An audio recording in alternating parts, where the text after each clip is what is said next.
Hello everybody, and we hope you're all keeping very, very well. And today we're going to show you how to make a St. Brigid's cross, what's regarded as the traditional St. Brigid's cross made from rushes. Now, in rural Ireland we're probably lucky enough to have an abundance of rushes, but strangely enough it's not always that easy to get good ones. So you try and get the best ones you can. If you can't get rushes, of course, the cross can be made from maybe drinking straws or pipe cleaners as well. So the first thing is to get the rushes. So I've got some rushes here.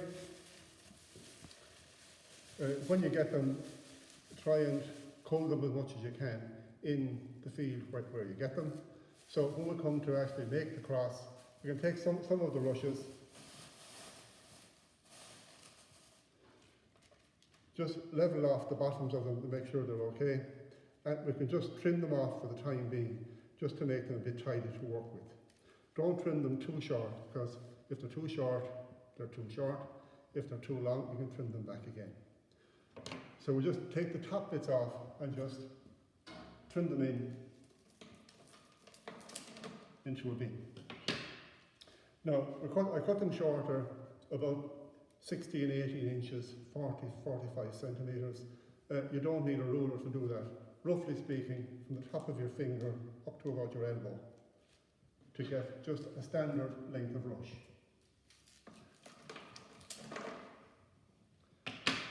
So we've got the rushes to begin with.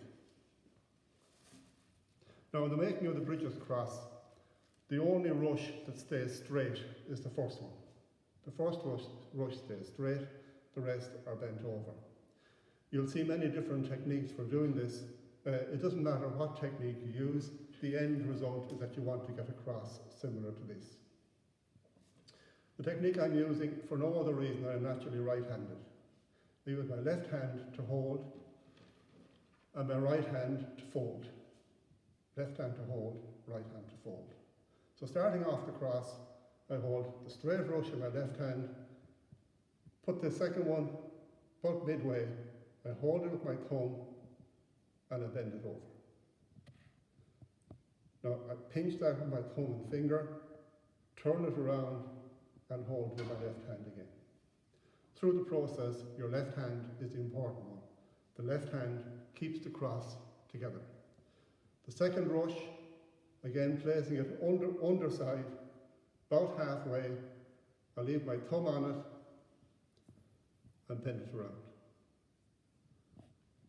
Holding with my finger and thumb until I get it settled in here, and then turn it around to my left hand again. Our third one, again from the underside, halfway, bend it around, and tuck it in nice and tight. Hold it with your finger and thumb, turn it around, and catch in your left hand again.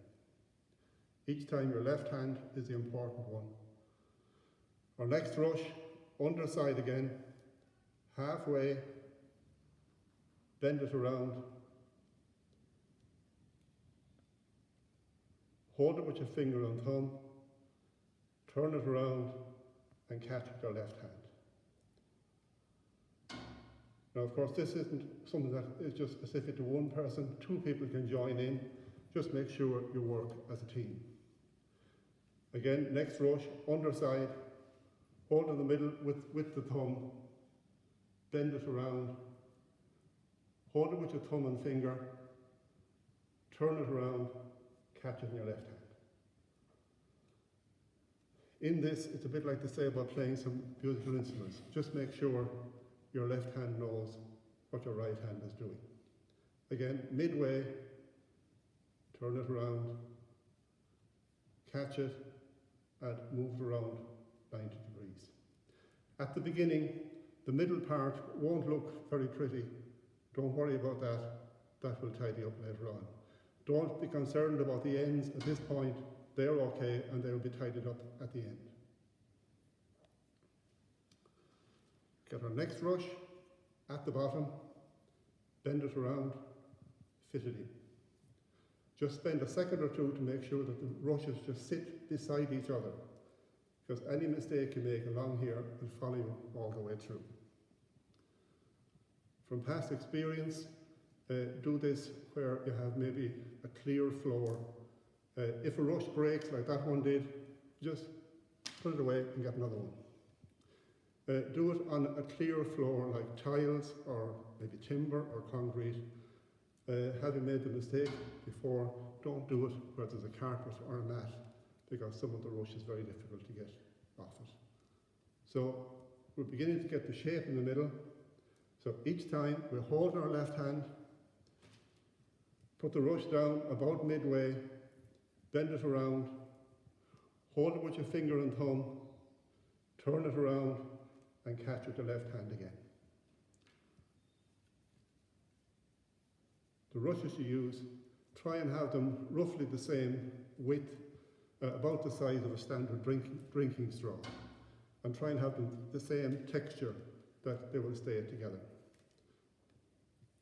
So once the first few runs are done, you can see the cross beginning to make its shape, and the only thing you're interested in watching for it being tight and neat is just this piece here. Don't worry about the ends.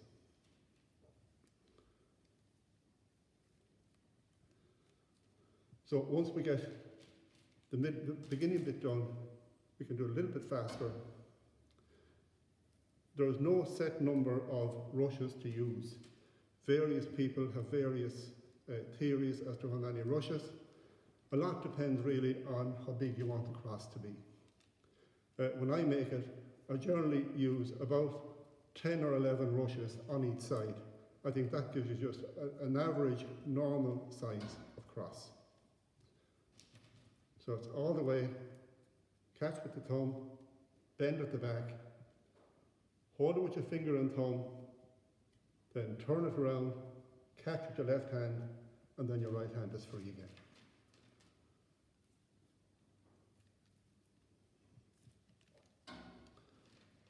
So once we get into the rhythm of it, it happens that little bit easier. Just each time, just make sure that the rush sits in against the one that's there before, and just spend a second making sure that happens. And once that is okay there, the rest of the cross is going to turn out perfect.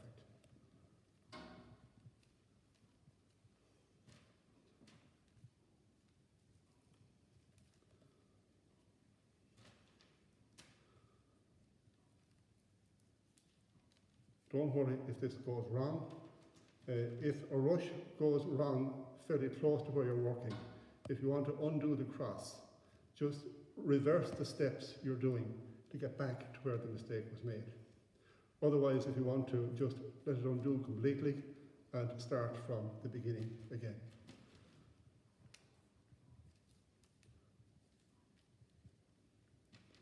So we carry on each time at the bottom, midway, hold it with your thumb, bend it around, just settle it in, hold it with your finger and thumb, move it around, catching your left hand again.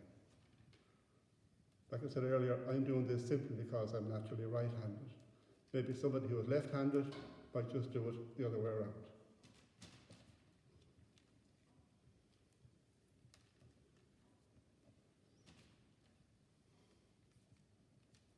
Now, sometimes without counting the rushes, you'd normally know by the look of the middle of it when you think it's big enough.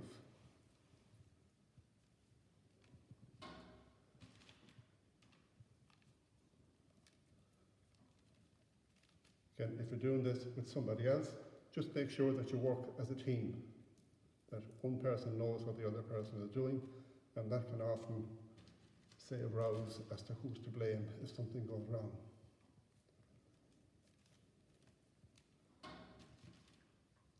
So we continue with our rushes. Like I say, various people have various numbers. Some say 12, some say 15. What I find to use is about 10 or 11, and that makes a fairly nice sized cross without being too very big, and it's still big enough to see the pattern.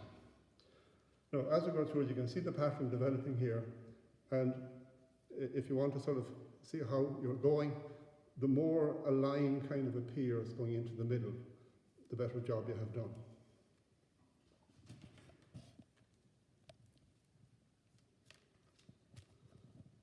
We'll move ourselves around.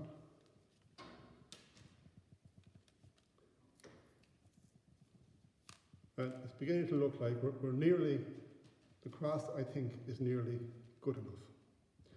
Now, when we're making the crosses, I meant to say at the start, it's important to have all the bits and pieces you need for the cross ready at hand, because at times making the cross, you might think it would be an advantage if God gave us an extra hand or two. So what you need close at hand will be a scissors and something to tie the end of the cross. Now, various materials are used. I'm going to use elastic. You can use twine, you can use thread. Sometimes I've used very, very fine cable ties.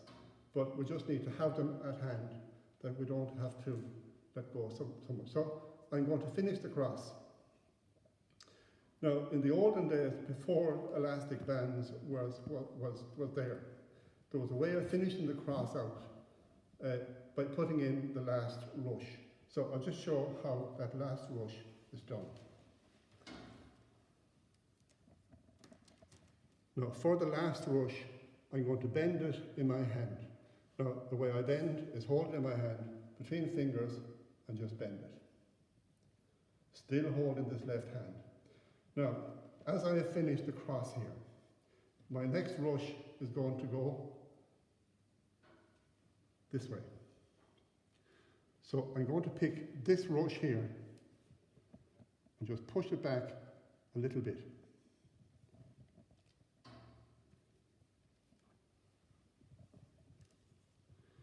Now, with my folded rush, I'm going to thread it through that it goes in behind this rush here. Then I push it forward,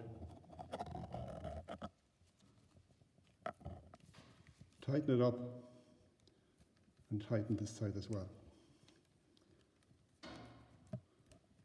Now, that has actually completed the cross, that if I let it go, the cross will stay the way it is. Now, it's not very stable because the cross will dry out after a while. It'll get smaller, it'll begin to shrink a bit. So we usually use something else to tie it with. Now, the sides of the cross, just to get them in proportion to the middle of the cross.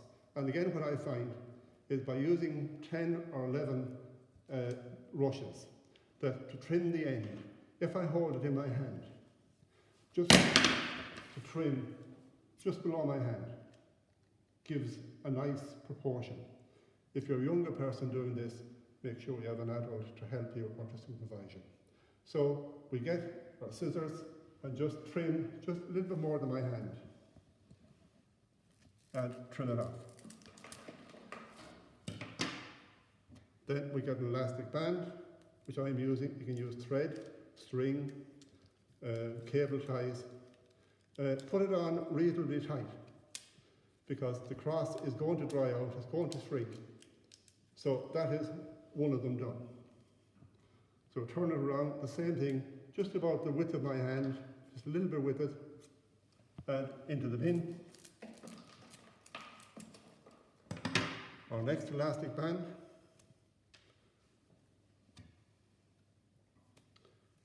Now we can keep all the bands the same colour, or if you want to be creative, you can have different colours, maybe your county colours. Our next one.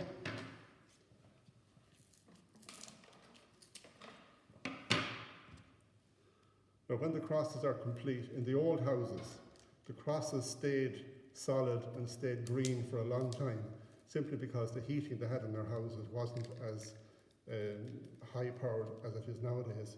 So to preserve this, sometimes people might put a clear varnish on it. It will keep it intact. It may not stop it from changing its colour, but at least it will keep it intact.